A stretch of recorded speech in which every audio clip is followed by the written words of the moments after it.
All right, so I tried to do this on my camera with the regular setup that I tried doing, and obviously it just was not working out. So we're back on my phone. Let's start off with this. First, John 1:11. That which was from the beginning, which we have heard, which we have seen with our eyes, which we have looked at and our hands have touched. This we proclaim concerning the word of life.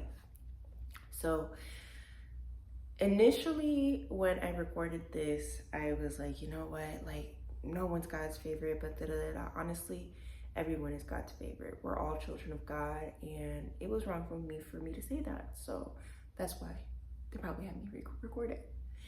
If you're new here, my name is Ashley and welcome to the Pink Sofa. Come sit with me.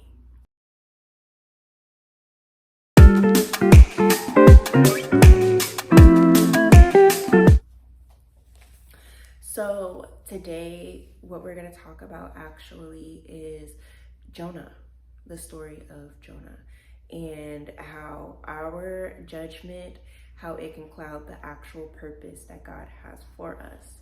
So I'm going to tell you from start to finish exactly what it is that Jonah did and certain aspects that we do not talk about when it comes to Jonah's story.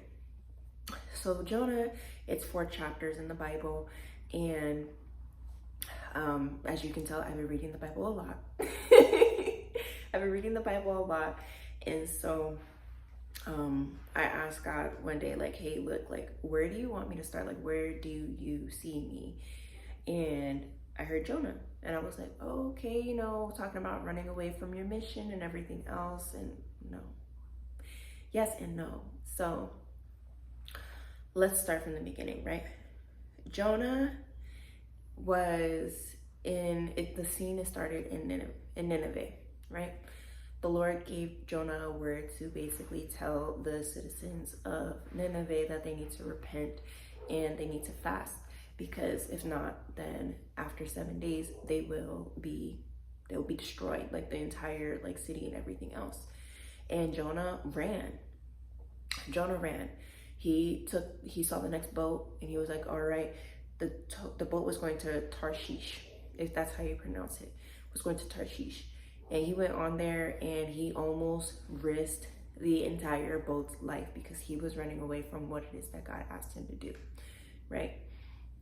So when he was on the boat, everything was fine until they really got into the sea. And next thing you know, all you see is just this big storm just come about, and they're like, what is going on? Like, why is there this huge storm? We're all gonna drown. They're shouting out to their gods, like, oh my gosh, please save us, please save us. And so they literally shouted out, like, if someone who is not supposed to be on this boat is on this boat, please throw a lot down on who it is. It landed on Jonah. So they asked him, they're like, yo, who is your God? Because whatever you're doing, why are you here? And Jonah admitted, like, you know what, I am running away from what it is that God asked me to do. And so to save your life, I need you to, if you want to throw me over, go ahead. And so they're like, we are not going to kill someone who is innocent. Like, we're not going to do that.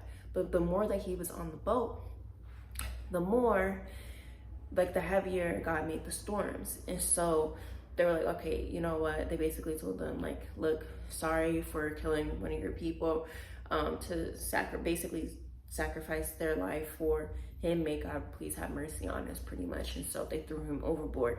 And Jonah, he was stuck in the turrets. He was stuck in the, everything. He was not supposed to make it. But God showed him mercy. And God, had a whale, or in the Bible it says a large fish, but honestly, everybody, they interpret it as a whale. They had a whale come and, scoop him up, put him in the belly for 3 days. In those 3 days, Jonah had to repent and be like, look, God, I'm sorry for running away. And you know what, I'll give out the message. So after those 3 days of him repenting and praying, he was brought back to Nineveh. When he went back to Nineveh, that's when he gave the message once again that the Lord asked him to give. So he gave it to them. The citizens, they took heed, and they went and they put on their sack skins and ashes, and they fasted, and the Lord forgave them for repenting, for their evil ways. This made Jonah angry. When I say this made him angry, and he was so angry at the fact that God actually decided to have mercy on the city of Nineveh, right?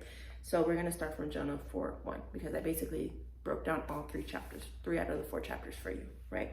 So Jonah 4:1, it says, "But to Jonah, this seemed very wrong, and he became angry," right? He decided to speak to the Lord and told him he actually told the Lord that's exactly why he ran. He, meaning Jonah, decided to cast judgment because he felt like the city themselves, like they were meant to suffer and they were meant to be destroyed because of their evil ways. Now, it doesn't say how and exactly they were evil, but it just says that they were evil. They had a lot of evil ways. They were of the world and everything else like that. So the Lord said to him in Jonah 4:4, he said, "Is it right for you to be angry?" And, this was right after. So he was just sitting on the street, like he was just really upset. And Jonah was provided for in his discomfort by God sprouting a plant enough for him to give him shade. So he was good for the day into the night. But then first thing in the morning, the plant was dried up. And when it was dried up, it was basically shriveled, and it ended up waking Jonah up to like him being burned by the sun. So now Jonah is so mad because obviously, number one, Nineveh is not destroyed, and number two, now he's being burned by the sun. So when it came to it, he was so mad. He literally was like, "I'm so mad, like I could die. Like I'm so angry. I'm so angry." And God kept on being like, "You're that angry, like you could die." And he was like, "Yes, I'm that angry, I could die. Like I'm angry, I could die." Like he was mad, right? So this is what the Lord said, right? In Jonah 4:10-11, it's the very end of the story of Jonah. It says, "But the Lord said, quote, 'You have been concerned about this plant, though you did not tend it or make it grow. It sprang up and died overnight. And should I not have concern for the great city of Nineveh, which there are more than 120,000 people who cannot tell their right hand from their left, and also so many animals?'" End quote, right? So what I took from this, because everybody, I had to look it up because I was like, there's no way that, because I was looking, I was scrolling, I even went to I started looking at Micah to see if the response from Jonah, like if there was a response, and there wasn't. That was just the very end. And Jonah was mad. I mean, he was mad. He kept saying that he would rather die. Like he would really literally rather die. He was so angry. And I think that is a testament to how we are as man, and the understanding that we have, and the way that we feel that God should handle situations. Just because we're wronged by others does not mean that they're not God's children. Or you didn't like an action that someone had does not mean that they're not God's children, or that God should not have mercy on them because you don't have mercy on them, if that makes sense. We're not the ones to judge. I mean, you see how Jonah, he ran away and he was like, "You know what? Like, I don't want to save the city," but it's not up to him. The Lord called for him to make this message because the Lord wanted to spare everybody, even the people who didn't do wrong. Because just because some people or a lot of people did wrong in the city doesn't mean that everybody did wrong. It's like the same thing with Sodom and Gomorrah. They were about to wipe out the whole entire, everybody.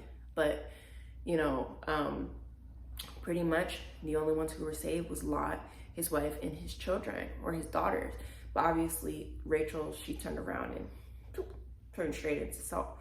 But regardless of the fact, God always will show mercy on you, and it is a lesson of compassion.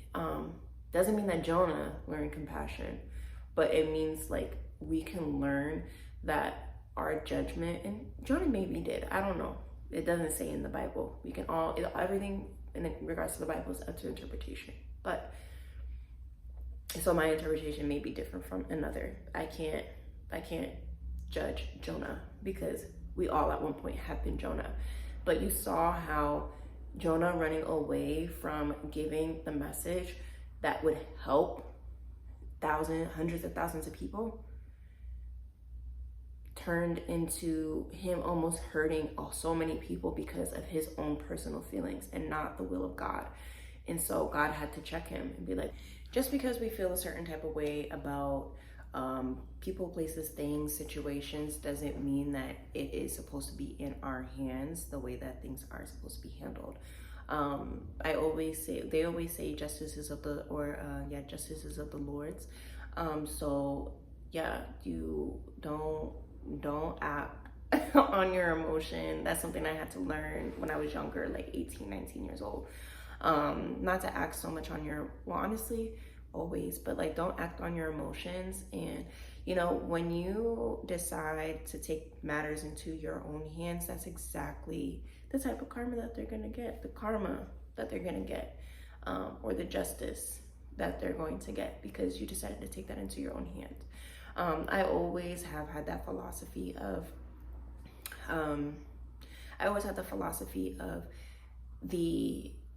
if I did something wrong, then let God punish me. And if you did something wrong, then let God punish you.